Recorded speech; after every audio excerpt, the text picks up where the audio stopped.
la PS 100 Charlie qui se rend sur le port de commerce de Toulon. On aurait un coup de feu avec une personne blessée. Pas plus d'infos pour l'instant. Aujourd'hui, je suis à Toulon et je vous emmène participer à un exercice exceptionnel, une simulation de prise d'otage à bord d'un ferry. Vous allez voir en action les policiers toulonnais ainsi que le raid. Là, on a les effectifs de police secours qui sont les premiers donc, à intervenir sur le bateau. Les seules informations qu'ils ont, c'est qu'a priori, il y a eu des tirs sur un bateau qui aurait une prise d'otage en cours. Comme on peut voir là devant, ils vont être les premiers à rentrer. Donc moi, je vais vous emmener voir comment sont prises les décisions pour mener ce type d'intervention, parce qu'on va avoir des policiers de différents services. Et Maxime, lui, il va être sur le bateau pour vous montrer le cœur de l'intervention. Tout autour de moi, il y a un travail de collaboration qui est en train de se faire entre les effectifs de police secours et les compagnies d'intervention qui sont en train de progresser pour aller jusqu'au Corsica Ferry pour essayer de faire un petit point sur la situation et remonter tout ça à la station directrice. Je demande la mise en place d'un PC opérationnel. En ce qui me concerne, je prends le rôle de COP. On se retrouve avec une fusillade au niveau de l'embarcadère pour le car ferry qui va en Corse. Mon rôle, ça va être de coordonner toutes les interventions des services de police. On envoie des primo-intervenants qui vont essayer d'identifier la situation, de la geler, de manière à faire en sorte que des services spécialisés comme le RAID ou la BRI puissent venir en appui. Une fois que la menace est neutralisée, qu'on puisse évacuer les victimes et les impliqués. Donc là, on est au niveau du poste de commandement qui va coordonner à la fois l'intervention de police mais également les secours. Donc là, on est dans l'attente. Maxime, toi, ça se passe comment? Tu es sur le bateau déjà? Les policiers actuellement présents sont en train de communiquer parce qu'ils viennent de recevoir des coups de feu qui proviendraient de l'entrée de l'embarcation. Dans la voiture, la Clio! Attendez, sors de la voiture! Le but va être de figer la situation, mais également d'extraire toutes les personnes civiles et les potentielles victimes. Donc là, nous avons la police de Toulon qui est en train d'extraire un agent du Corsica Ferry qui a été impacté par balle au niveau de la jambe droite et est en train d'être ramené au niveau des sapeurs-pompiers. Est-ce qu'on peut y envoyer les services de secours ou est-ce qu'on est encore sur une zone rouge? Négatif, donc pour l'instant, avec les informations qu'on a, on ne s'approche absolument pas du bateau, on est toujours en zone d'exclusion. On a les collègues de la compagnie d'intervention et la brigade anticriminalité qui sont en train de progresser à l'intérieur du bateau. Le problème, c'est que comme on l'entend, on a pas mal de détonations, on a de l'explosif, mais également des coups de feu.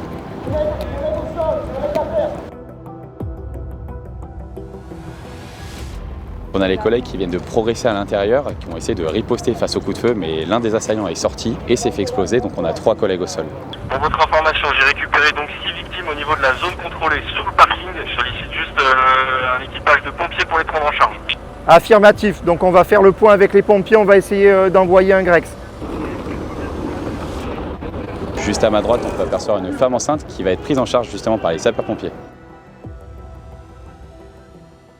Derrière moi, on a la BAC, la compagnie d'intervention qui ont essuyé les coups de feu.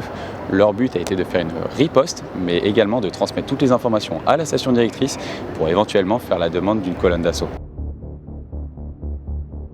Compte tenu de la situation, est-ce que vous avez sollicité l'intervention du RAID? Prévenez-les, faites-les venir, je pense qu'il va falloir du monde et des renforts zonaux. Écoutez, on fait un avis BIPN et on revient vers vous. D'après les informations que vous avez, vous décidez de faire appel à des services spécialisés parce que ça ne pourra pas être géré que par les effectifs de Toulon. On a affaire à des malfaiteurs armés qui ont déjà tiré sur plusieurs victimes et qui se sont vraisemblablement retranchés dans le bateau.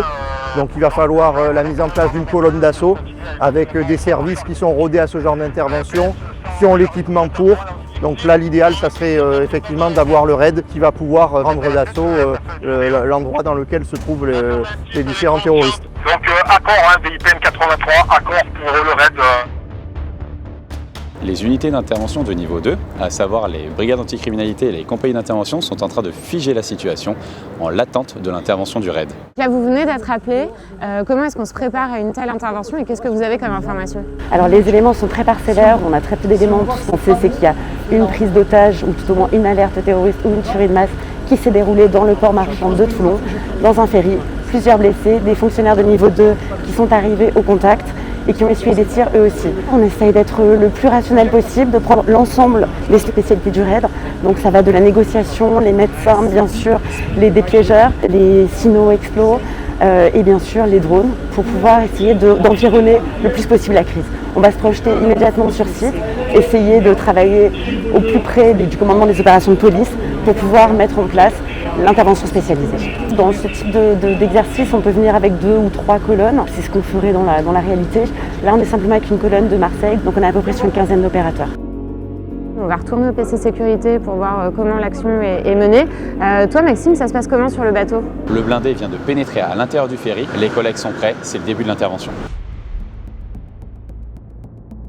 Au moment où je vous parle, nos niveaux 2 ont été bloqués dans leur progression par la présence d'un engin explosif.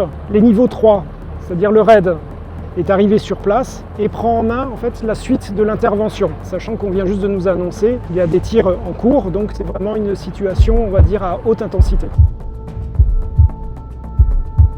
On est en mesure là de dire qu'il y a au moins 4 terroristes, dont un porteur d'une ceinture explosive, et on nous annonce également une prise d'otage. Alors le RAID a été mis en préalerte dès le début de l'intervention quand on nous a parlé de blessés, de coups de feu. On savait qu'on rentrait dans le protocole. Et là actuellement ils sont sur place et donc on est en train de faire une liaison opérationnelle pour qu'ils puissent reprendre la main en tant que force d'intervention de niveau 3 et qu'ils puissent progresser et puis aller jusqu'à la neutralisation des assaillants. Alors ici au poste de commandement, on ne peut pas voir ce qui se passe à l'intérieur du bateau, donc on est juste en liaison permanente avec les effectifs par radio. Ça nous donne certaines informations, notamment sur le nombre de victimes, le nombre d'assaillants, mais vraiment on n'en sait pas plus. Donc on se fie aux informations des opérateurs qui sont en cours d'intervention. En progressant dans le couloir, les opérateurs du RAID sont tombés face à face avec une bonbonne de gaz. On vient d'apprendre que la bonbonne de gaz avait un dispositif d'allumage. Cela va nécessiter l'intervention du déminage. Comme on peut voir, on a l'opérateur du RAID qui est en train d'utiliser un drone. Ce drone-là va avoir une seule utilité, pouvoir reconnaître les lieux et éviter aux opérateurs du RAID de se faire prendre au piège.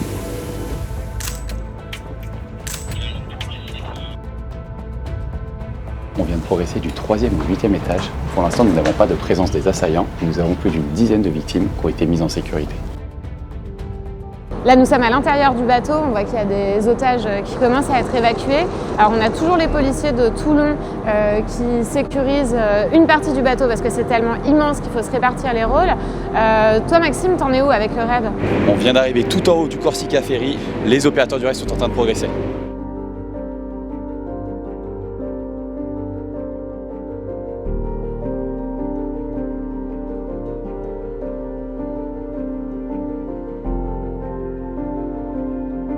Suite à l'assaut qui vient d'être donné, ce sont 4 assaillants qui viennent d'être neutralisés sur le pont supérieur.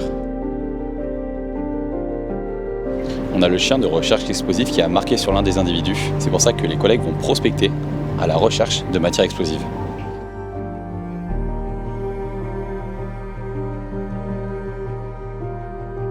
Les 5 terroristes ont été neutralisés par le RAID. On va maintenant laisser place à la police judiciaire pour effectuer les premières constatations et mener l'enquête.